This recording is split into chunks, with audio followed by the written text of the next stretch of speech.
오늘은 마태복음 48번째 시간입니다. 마태복음 13장 1절에서 23절까지의 말씀 가지고 말씀에 대한 올바른 태도라는 제목으로 은혜 나누고자 합니다. 오늘 본문은 좀 길기 때문에 전체적으로 꼼꼼하게 살피지 못한 점을 양해해 주시길 바랍니다. 여러분, 마태복음 13장 1절에서 50절까지에 보면 7가지의 예수님의 비유가 계속해서 줄줄이 이어서 나오고 있습니다. 여러분, 비유라는 것을 영어로 보면 parables 이야기하죠. 이 parables이라는 단어는 원래 헬라어 파라볼레라는 말에서 나온 말입니다. 이 파라볼레라는 말은 두 단어가 합성됐어요. 파라라는 말은 뭐뭐 곁에, 볼레라는 말은 뭐뭐 옆에 두다라는 뜻이에요. 파라볼레라는 말은 다른 말이 아니라 옆에 놓는다라는 뜻인데요.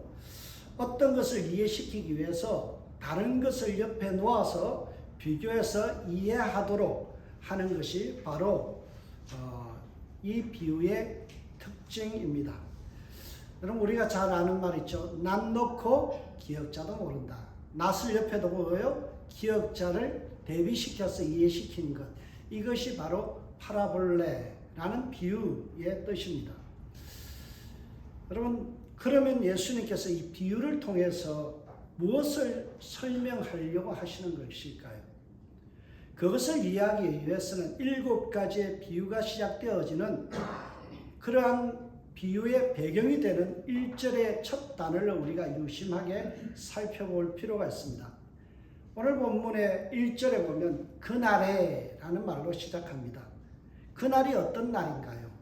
그날은 예수님께서 혈연적인 가족으로부터 배척당하신 날이에요. 우리는 마태복음을 읽으면서 이런 질문을 가질 수 있습니다. 어떻게 성자 하나님이신 예수님께서 가장 가까운 친족들에게, 가족들에게서 배척받을 수 있는가? 라는 질문을 우리는 가질 수 있죠.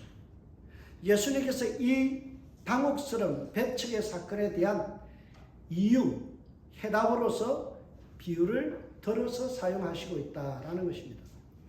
예수님은 가족들로부터 자신이 정신 나간 사람으로, 정신병자로 취급받았습니다. 가족들로부터 무시당하고요, 그리고 거절당했습니다.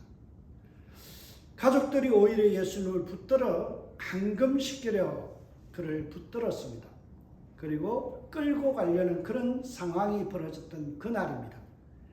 이로 인해서 예수님은 매우 불신앙의 모습을 보면서 속이 상해져 있었습니다. 그래서 집을 나가서 주님께서 그날에 어디로 가셨다고요? 그날에 예수께서 집에서 나가사 바닷가에 앉으시네라고 이야기하고 있습니다. 비유는 복음에 대한 거절과 배척당하는 상황 속에서 주어진 말씀입니다. 가족들로부터 배척당하신 예수님이 향하신 장소가 어디라고요? 바닷가랍니다. 좀 더 정확히 말하면 가버나움 바닷가입니다. 여러분, 가버나움이라는 뜻이 뭐라고 가르쳐 드렸어요? 긍휼의 집이라는 뜻입니다. 가버나움이라는 장소는 예수님의 사역의 정체성을 명확히 보여주는 장소입니다. 그래서 가버나움은 예수님의 진정한 가족인 12제자들과 함께 바닷가에 가신 것입니다. 여러분, 이 가버나움 바닷가에 하면은 제자 중에서 베드로, 안드레, 그리고 요한과 야고보, 그리고 오늘 본문을 기록한 세리 마태를 예수님께서 부르시던, 제자로 불렀던 장소가 바로 이 바닷가입니다. 예수님은 지금 진정한 하나님 나라의 가족, 그들과 함께 긍휼 사역의 초심을 다잡고 있습니다. 긍휼 사역에 대한 마음을 다잡고 무슨 일이 있어도 이 사역을 계속해 나가자라고 결의를 지금 제자들과 다지고 있는 순간입니다. 여러분, 예수님께서 이 긍휼 사역, 마음을 같이하며 불쌍히 여기며 그들을 처근히 여겼었던 이 마음을 제자들과 함께 굳은 의지를 가지고 무슨 일이 있어도 이 일은 포기할 수 없다라고 지금 예수님의 마음에 작정하고 계십니다. 그 순간 큰 무리들이 예수님을 찾아왔어요. 예수께 몰려왔어요. 이들이 어떤 마음으로 예수님을 찾아왔을까요? 더 귀한 말씀을 듣기 위해서, 말씀에 순종하기 위해서 찾아왔을까요? 아닙니다. 가족들로부터 거절당해서 참 마음이 상해 있는 그 예수님을 바라보면서 그들은 구경거리 삼아 예수님을 찾아온 것입니다. 거절받았던 그 예수님의 초라한 모습, 상한 마음을 이해하지 못하고 그들은 구경거리 삼아 예수님을 찾아왔다라는 사실입니다. 이 사실을 분명히 하기 위해서 마태는 지금 무리들과 예수님의 사이를 갈라놓고 있습니다. 예수님과 제자들은 지금 배 위에 올라가 있고요. 무리들은 해변에 서 있습니다. 가버나움 바닷물이라는 경계를 통해서 구분 짓고 있다는 것입니다. 무리들 역시 예수님의 편이 아니었습니다. 11절에 가서 보면요. 천국의 비밀이 제자들에게는 허락되었으나 무리에게는 허락되지 않았다라고 성경은 말씀하고 있습니다. 그래서 복음을 듣고 수용한 제자들은 천국의 풍성함을 누리게 되겠지만 예수를 거부한 무리들은 은총까지 빼앗겨버리는 그런 일이 벌어질 것이다 라고 오늘 본문의 뒷부분에서 설명하고 있습니다.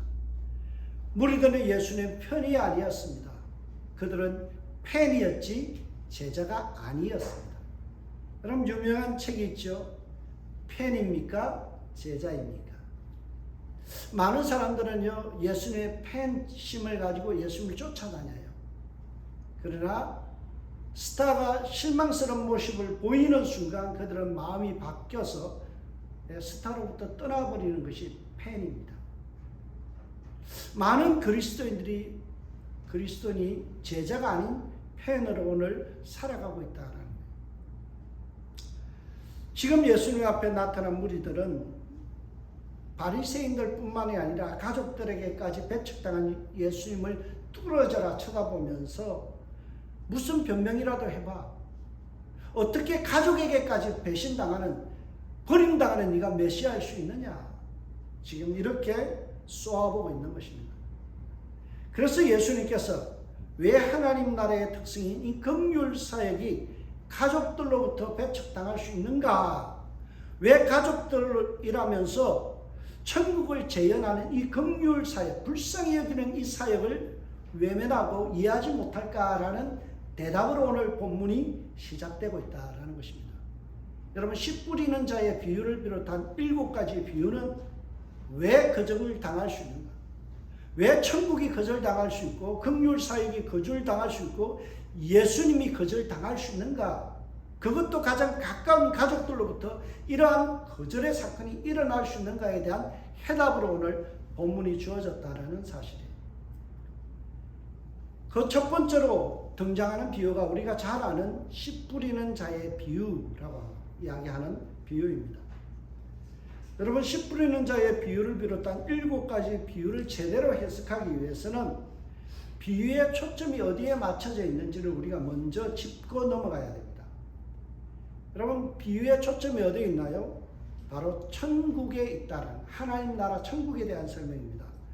4가지 땅에 떨어진 씨앗의 비유를 풀이가 시작되는 11절에서 보면 천국의 비밀을 아는 것이 너희에게는 허락되었으나, 천국이란 말이 등장하죠.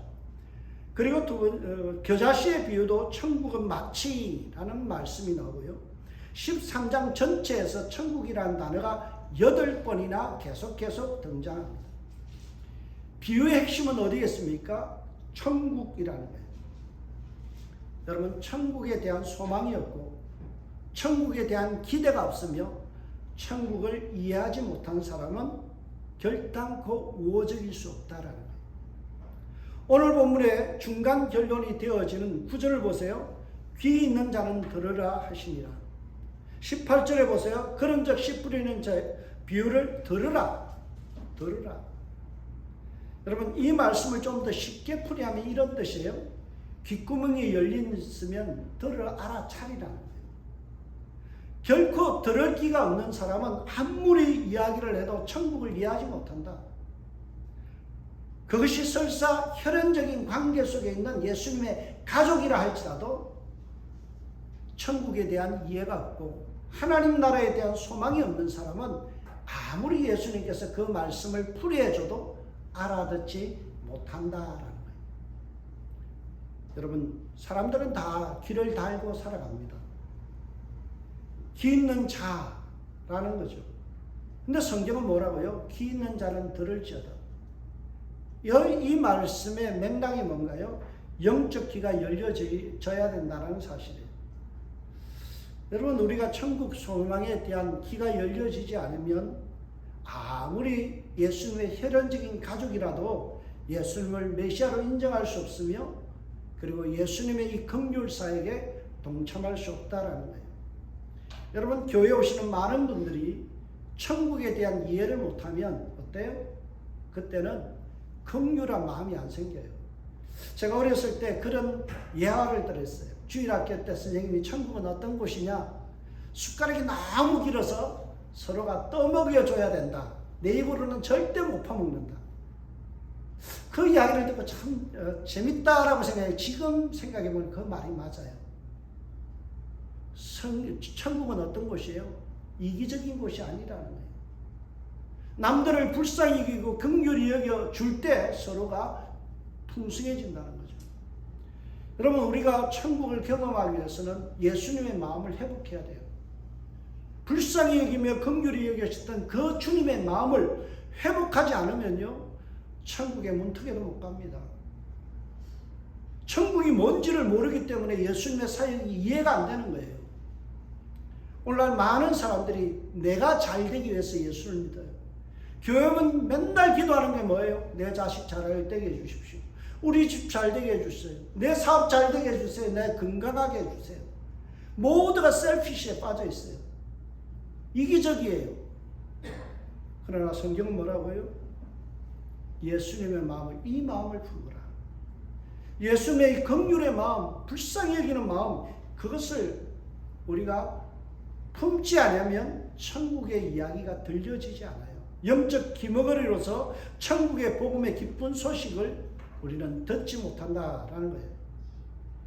예수님이 이것을 아주 해학적으로 아주 이 비유를 통해서 꼬집고 있습니다. 여러분, 비유라는 말이 헬라어로 뭐라고 그랬어요? 파라볼레라고 이야기했죠. 여러분, 파라볼레라는 말의 뜻이 아까는 뭐라고요? 비유라고 하는데요. 이 비유라는 말의 그 히브리어가 뭔가 하면 마샬이라는 단어입니다. 마샬이라는 단어의 뜻이 뭔가 하면 조롱, 수수께끼, 그런 말이에요. 여러분, 비유가 뭐라고요? 히브리어로 마샬이고 마샬의 뜻은 조롱하다. 예수님께서 지금 알아듣지 못하는 자들을 조롱하고 있어요. 수수께끼처럼 알아들을 수 없는, 알아차릴 수 없는 말로 이야기하고 있어요. 여러분은 어떤 상태인가요? 영적인 귀가 열려져 있나요? 천국에 대한 소망이 우리 속에 있습니까?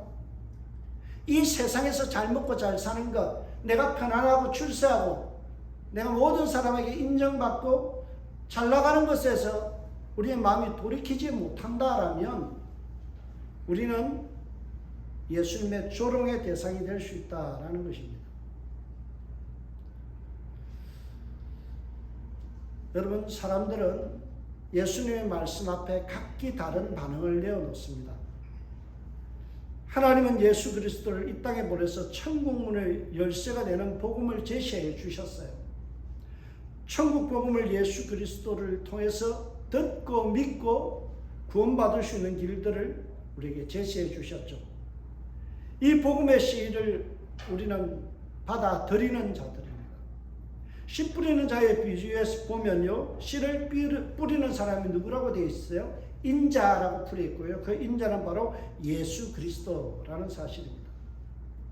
예수 그리스도에서 뿌려진 이 복음의 씨앗들이요, 뿌려졌는데 그것에 대한 반응은 각기 다르다는 거예요. 오늘 본문은 이릅니다. 씨를 뿌리는 자가 뿌리러 나가서 뿌릴새라고 말씀합니다. 천국에 대한 예수님의 말씀, 천국의 복음에 대한 말씀, 그 말씀을 뿌렸는데 거기서 나타나는 반응은 뭐예요? 각기 다른 반응이 주어졌다라는 것입니다. 여러분, 우리가 이 씨 뿌리는 자의 비유를 통해서 우리가 봐야 될 것은 천국을 이해하고 그 천국에 대한 소망과 기대 속에서 예수님의 말씀을 듣는 자가 되어서 들을 수 있어야 돼요. 그런데 그 말씀에 대한 반응들이 너무나 네 가지의 반응으로 나타나는 것을 우리는 보게 됩니다. 씨는 동일하지만 밭의 상태는 각자 달랐다라는 것을 우리는 알 수 있습니다. 씨는 전혀 문제가 없어요. 오직 씨를 받아들이는 땅의 차이에서 수확이 결정되었다는 거예요. 그래서 오늘 본문 네 가지의 유형의 마음이 드러나고 있습니다. 비유를 통해서 우리의 신앙의 마음밭을 한번 비춰볼 수 있는 시간 되었으면 좋겠습니다. 먼저 제시된 세 가지의 유형의 마음은 한결같이 씨는 뿌려졌지만 수확이 없는 그런 마음밭이었습니다. 여러분, 네 가지의 밭이 있죠. 길가밭, 돌밭, 가시밭, 그리고 옥토, 좋은 밭이로 되어 있습니다. 그 중에서 길가밭이라든지 돌밭, 가시밭은 어떻습니까?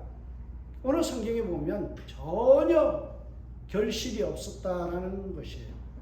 가장 먼저 우리가 봐야 될 마음밭은 뭔가 하면 길가밭이에요. 여러분, 길가밭에 대한 이해를 잘못하면 예수님 참 이해 안 되는 분이다 생각할 거예요. 씨를 뿌릴 때 왜 길에다 뿌려? 밭에다 뿌려야지. 우리는 이렇게 생각할 수 있어요. 근데 길가밭이라는 것은 어떤 밭인가 하면, 여러분 시골에서 자라본 분들은 알 거예요. 겨울철이 되면 사람들이 지름길로 다니기 위해서 밭을 그냥 질러 다니기 시작합니다. 계속해서 사람들이 그 길을 가다 보면 반들반들해서 길이 만들어져요. 밭에 있는 땅이지만 사람들에 의해서 짓눌려져서 그래서 길처럼 되어버린 것이 바로 길가밭이라는 사실입니다. 그래서 결코 씨앗이 뿌려져도 흡수하지 못하고 그 씨앗이 발할 수 없다는 거예요. 여러분, 이 밭의 특징이 뭔가요? 그 밭의 특징은 바로 수용력이 없다는 거예요. 딱딱하게 굳어져 있기 때문에 씨가 떨어져도 그 씨가 땅속으로 들어갈 기회를 잃어버린다. 수용하지 못한다는 거예요. 그래서 어떻게 됩니까? 수용력이 없는 마음은 결국에는 사단의 표적이 되어버렸다라는 거예요. 오늘 보면 이렇게 이야기합니다. 들어는 길가에 떨어짐에 새들이 와서 먹어버렸고 사단 마귀의 먹잇감이 되었고 놀잇감이 되었다라는 것입니다. 여러분, 예수님을 수용할 수 없는 마음이 되어버렸죠. 이들의 비참함은 참된 신앙을 시작하지도 못하고 끝나버렸다라는 거예요. 사단의 먹잇감이 되었다는 거예요. 사단의 표적이 되었던 마음이에요. 왜 사단의 표적이 되었을까요? 말씀을 듣고 깨닫는 수고로움을 하지 않았다는 거예요. 뒤로 미룬 것이 문제입니다. 19절에 보면 거기에 대한 풀이가 이렇게 나와 있어요. 아무나 천국 말씀을 듣고 깨닫지 못할 때에 악한 자가 와서 그 마음에 뿌려진 것을 빼앗나니 이는 곧 길가에 뿌려진 것이요. 문제가 어디에 있습니까? 말씀이 떨어졌는데 그 말씀을 깨닫는 수고로움을 뒤로 밀어버렸다는 거예요. 여러분, 오늘 19절의 말씀 앞에 있는 14절의 말씀은 이사야의 예언에 대한 말씀이 소개되어 있어요. 우시아가 죽던 해에 이사야 선지자가 예언한 부분인데요. 이사야 선지자가 이스라엘 백성들을 향하여 외칩니다. 회개하라, 회개하라. 그때 이스라엘 백성들의 반응이 뭔가요? 나중에 할게요. 지금 바빠요. 회개하지 않고 이 뒤로 밀어버렸다는 거예요. 그래서 결국 하나님의 징계를 받았다라는 거죠. 여러분, 돌밭의 마음은 말씀을 들어요. 그러나 피상적으로 이해하고 깨닫는 것을 뒤로 미루는 잘못된 습관이 있다라는 거예요. 그래서 결국 이 천국의 귀한 말씀, 복음의 말씀을 이해하지 못하고 깨닫지 못하고 결국에는 어떻게 돼요? 우리 것이 아닌 사단에게 빼앗겨 버리죠. C.S. 루이스가 악마의 편지라는 책을 썼어요. 이 책에 보면 이런 내용이 나옵니다. 너무 바빠. 집에 가서 할 일이 너무 많아. 그 순간 사단은 회심의 미소를 지었다. 여러분, 오늘날 뒤로 미루는 습관들이 있죠. 다음 주에 은혜 받지 뭐. 오늘 내게 주신 이 말씀을 깊이 묵상하지 않고 우리는 미뤄버립니다. 너무 바빠. 할 일이 많아. 해야 될 것도 많고 쉬어야 되는데 뭘 또 성경을 또 읽고 오늘 받은 말씀을 다시 기억하고 주중에 지난주 설교를 다시 들어. 너무 바빠. 집에서 할 일이 너무 많아. 그 순간 사단은 회심의 미소를 짓고 있다라는 거예요. 오늘날 많은 사람들의 마음밭이 어때요? 이 길가밭이에요. 밀어버려요. 지금은 은혜 받을 만한 때인데도 그것을 깨닫지 못하고 우리는 그 은혜를 뒤로 미룬 채 딴 일들에 바쁘게 살아갑니다. 여러분, 그러는 순간 사단은 회심의 미소를 짓고 있다라는 사실이에요. 말씀을 듣지만 집중하여 깨달으려는 노력이 없이 살아가는 사람들은 그 마음에 결실이 없다라는 사실이에요. 오늘 길가밭을 통해서 우리의 영혼들을 한번 비춰보세요. 나는 바쁘다는 이유로 뒤로 미루는 일이 없는가? 하나님의 말씀 읽으려고 하다가 바빠서 어때요? 딴 일부터 해버려요. 너무 바빠서. 그래서 길가밭이 되어져서 우리의 마음을 사단에게 빼앗긴다라는 거예요. 여러분, 두 번째로 오늘 본문에 등장하는 밭은 바로 돌밭 같은 마음이에요. 이 돌밭 같은 마음의 특징이 뭔가요? 수용력은 있어요. 약간의 수용력은 있지만 깊이 없는 신앙이다라는 거예요. 5절을 보세요. 들어는 흙이 얇은 돌밭에 떨어짐에 흙이 깊지 아니하므로 곧 싹이 나오나 해가 돋은 후에 타서 뿌리가 없으므로 말랐고라고 이야기합니다. 여러분, 이 밭의 특징은 완전히 돌밭 같은 상태가 아닙니다. 얇은 흙은 있지만 그 흙은 식물을 재배할 만큼의 뿌리를 내릴 만큼 깊이가 없었다라는 거예요. 빈약한 토질의 문제가 있었다라는 거예요. 수용력은 있지만 깊이가 없다라는 거예요. 여러분, 보통 씨앗이 떨어져서 발화하기 위해서는요, 적어도 땅의 깊이가 30cm 이상은 되어야 된다 이야기합니다. 토양층이 있어야만 어때요? 씨앗이 떨어져서 그것이 발화하고 열매를 맺을 수 있다라는 거예요. 그런데 돌밭은 흙의 깊이가 너무 얇아서 그래서 어때요? 밑에 있는 이 안반 때문에 결국에는 타 죽는다. 우리는 돌이 섞여 있는 밭을 돌밭으로 생각하는 거예요. 원어에 보면 이 돌밭이라는 말의 뜻은요, 안반이에요. 안반이 있는 거예요. 흙이 얇아서 안반 밑에 있는 이 안반이 열에 의해서 데워지면 어때요? 물기가 있어야만 발화할 수 있는데 그 씨앗을 말라서 타 죽게 만드는 거예요. 여러분, 돌밭의 문제가 뭔가요? 신앙은 시작했지만 깊이가 없었다는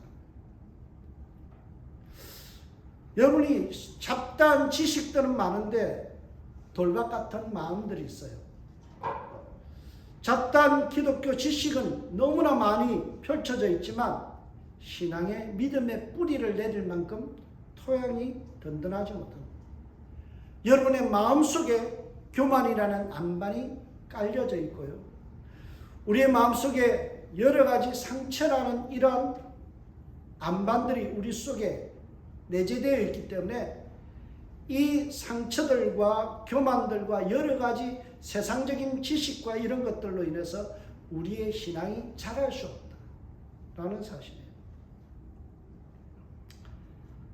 그래서 우리가 해야 될 일이 뭘까요? 돌밭은 깨부셔야 돼요. 여기 오늘 그림에처럼 포크레인이 가서요, 안반을 막 깨부십니다. 깨부시면 뭐가 돼요? 마사토가 돼요. 여러분, 저희 집이 그 조경업을 해서 잘 압니다. 어렸을 때 우리 형이 이제 조경업을 했는데요. 조경학과를 나와서 조경업을 했어요. 그런데 하는 일이 뭔가 하면 마사토 있죠? 모래보다 굵은 돌을 빻아버리면 이게 마사토가 돼요. 거기다가 주로 난 같은 거 잘 자라죠. 여러분, 끝꽂이 하는 거 있잖아요. 나무들 끝꽂이에서 이렇게 싹을 낼 때 전부 다 마사토에 답니다. 열심히 돌을 부셔버리면요, 그것도 토양이 돼요. 우리의 마음속에 있는 이 교만이라는 것을 깨부시면요, 우리의 신앙이 자랄 수 있는 토양이 돼요. 우리 마음속에 있는 있는 여러 상처나 안반을 깨뜨리고 나면 그것이 되려 어때요? 은혜의 통로가 돼요. 여러분의 자존심이라는 이 안반을 깨부시고 나면요, 신앙에 성장할 수 있는 토양이 만들어져요. 오늘날 우리는 그대로 살아가는 게 문제예요. 흙의 깊이가 없어요. 신앙을 뿌리내리지 않아요. 그냥 꽃꽂이같이, 이 아름다운 꽃꽂이도요, 일주일 지나면 시들어버려요. 왜 그럴까요? 뿌리가 없기 때문에 그런 거예요. 여러분, 우리의 신앙이 뿌리내리지 못하면, 우리 속에 뿌리가 내릴 수 있는 깊은 토양을 만들지 않으면 우리는 어느 순간 말라 죽습니다. 신앙이 더 깊이 뿌리를 내려서 열매를 맺을 수 없다라는 사실. 저와 여러분 속에 있는 묵어져 있는 감정들, 자존심들, 교만들, 상처들, 이것을 기경하여 깨부셔서 은혜의 그런 마사토로 쓸 수 있는 저와 여러분들 되시길 주의 이름으로 축복합니다. 세 번째에 소개된 밭이 있습니다. 가시떨기 밭이죠. 가시떨기처럼 이렇게 가시가 많이 난 밭이에요. 실제로 보면 들어는 가시떨기 위에 떨어지면 가시가 자라서 기운을 막고라고 되죠.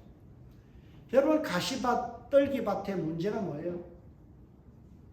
가시떨기에게 가시에 먼저 선점당했다. 땅은 전혀 문제가 없어요. 그런데 다른 것이 그 땅을 차지하여서 거기 좋은 양분들을 다 빨아먹어 버린다는 거예요. 그래서 새로운 식물이 들어와서 성장할 수 없도록 방해한다는 거예요. 선점한 가시떨기가 좋은 양분을 다 빨아먹어 버리기 때문에 아무리 좋은 씨앗이 떨어져도 어떻습니까? 자리 잡을 수 없다는 거죠. 여러분, 이 결실치 못하게 하는 가로막고 있는 가시의 정체를 오늘 21절에서 이야기하는데요. 그것이 뭐라고요? 세상의 염려와 재물의 유혹이라고 이야기합니다. 여러분의 마음속에 이미 자리 잡고 있는 것들이 있어요. 그게 뭔가요? 돈. 어떤 분이 그런 말을 자주 했어요. 뭐니 해도 머니가 최고다. 여러분, 아니에요. 뭐니 해도요, 예수님 최고예요. 근데 우리는요, 세상에서 어떻게 들었어요? 뭐니 해도 머니가 최고다. 우리의 마음속에 이미 돈이, 모든 기준은요, 돈이에요. 그것이 가슴 속에 딱 자리 잡고 있으니까 어때요? 내 예수 이렇게 믿다가 쫄딱 망하는 거 아니야?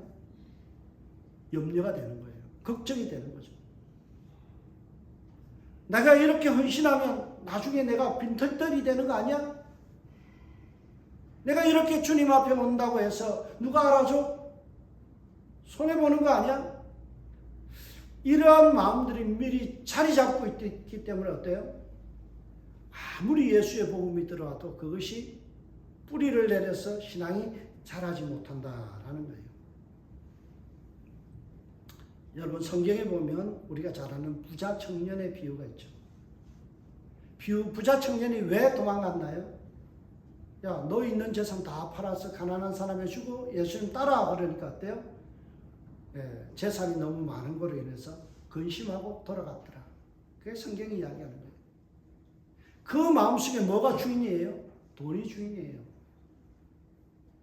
이미 돈이라는 가시가 그 자리를 잡고 어떤 복음도 은혜도 들어올 수 없도록 차단시켜버리고 그 마음에 완전히 장악해버렸어요. 그래서 어때요? 우리가 늘 염려하고 살아갈 수밖에 없다는 거예요. 예수님을 등지고 떠나가는 인생이 된다는 거예요. 여러분, 중요한 것은 우리가 예수 그리스도 안에서 누리는 평강과 기쁨, 이 풍성한 삶을 누리는 것이 중요하다는 거예요. 여러분, 우리에게 필요한 것은 일용할 양식이에요. 일용할 양식만 있으면 충분한 거예요. 근데 우리는 어때요? 일용할 양식으로 만족 못하죠. 더 많은 것을 누려야만 행복한 줄 알아요. 그렇지 않아요. 여러분, 나이가 들면 들수록 우리가 깨닫는 게 뭐예요? 감사잖아요. 내게 옛날보다도 체력이 없고 이전에 가졌던 돈보다 더 나는 쫄아들었지만 인생 살아보니까 어때요? 야, 하나님 은혜였구나.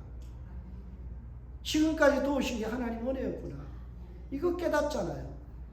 그런데 아직도 나이가 70, 80대도요. 그 돈의 노예가 되어서 살아가는 분들이 있어요. 가시밭 마음으로 살아서요. 주님 앞에 인색해요. 저와 여러분들이요. 마음속에 먼저 선점당한 게 있으면 안 돼요. 예수님으로 가득 채워져야 돼요. 예수님이 우리 마음에 뿌리를 내리고 30배, 60배, 100배 결실이 맺을 수 있도록 그러한 인생을 살아가길 주의 이름으로 축복합니다. 마지막으로 복된 땅이 있어요. 그게 어떤 땅이라고요? 좋은 땅, 옥토라고 이야기하죠. 이 땅은요, 오직 선택된 자들만 품을 수 있는 마음이에요. 16절에 보세요. 그러나 너희 눈은 봄으로 너희 귀는 들음으로 복이 있도다. 복 있는 사람을 딱 집었어요. 누구라고요? 너희가 누굽니까? 제자들. 예수님의 제자들만 눈으로 볼 수 있고요. 들을 수 있는 귀가 있는 거예요. 그래서 복되다라는 거예요.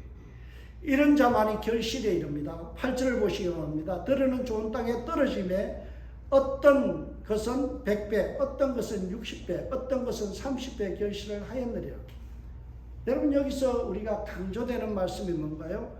100배, 60배, 30배의 결실이 있었다. 여러분, 이 본문을 우리가 잘못 이해하는 것들이 있습니다. 야, 대단하다.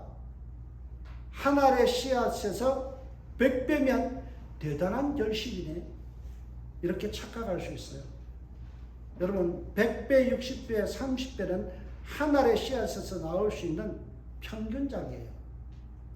23절을 보면 씨라는 단어가 단수로 되어 있습니다. 한 씨앗입니다. 거기서요 100배, 60배, 30배로 나왔다는 거죠.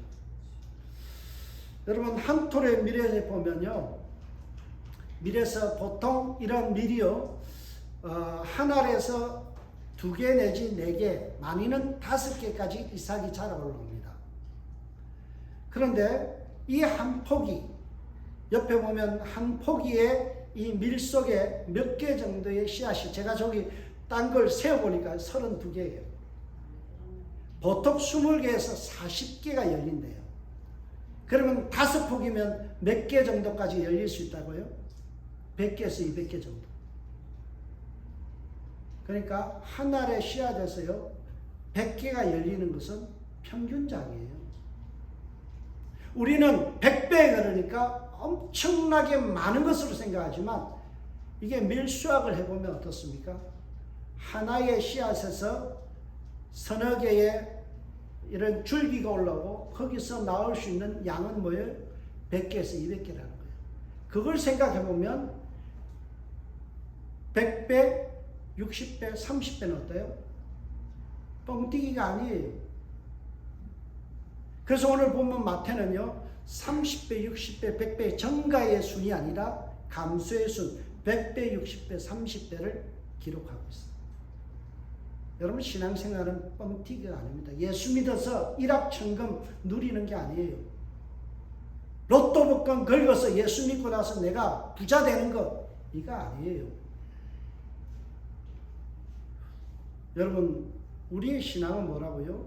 매우 상식적이고 정상적인 신앙이라.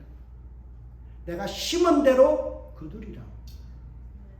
심으면 100배로 따따블로 받는 그런 주식 투자가 아니에요. 신앙은요, 땀 흘려서 수고한 만큼 거두는 거예요. 여러분, 땀 흘려서 기도하지 않고, 땀 흘려서 전도하지 않고, 땀 흘려서 사랑하지 않고, 땀 흘려서 헌신하지 않으면요, 없는 거예요. 기도는 일만 해놔놓고, 주님 100배로 돌려주십시오.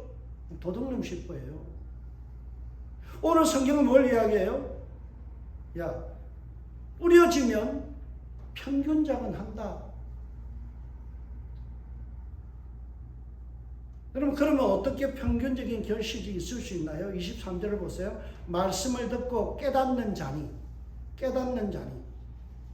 옥토의 마음은요, 듣는 것으로, 기둥으로 듣는 것으로 끝나지 않아요. 어떻게 한다고요? 깨닫는 수고로움을. 베레아 사람들은 신사적이었어. 어떻게 한다고요? 노블한 신앙은 어떻다고요? 말씀이 그러한 거 아니한가? 날마다 상고, 되씹어보고, 묵상해보고, 다시 생각해본다. 노블한 신앙이 뭐라고요? 옥토의 신앙이 뭐라고요? 하나님 말씀 가지고 깨달을 때까지 물고 늘어진다는 거예요. 묵상이라는 단어가요, 두 가지 의미가 있어요. 그게 뭔가 소가 여물을 씹듯 되새김질 한다라는 뜻도 있고요. 그 다음에 추인, 껌을 씹듯이 계속 씹는 거예요. 개뼈다귀 하나 던져주면 개가 어때요? 그 뼈를 어때요? 다 발라먹고도 계속 빨아요.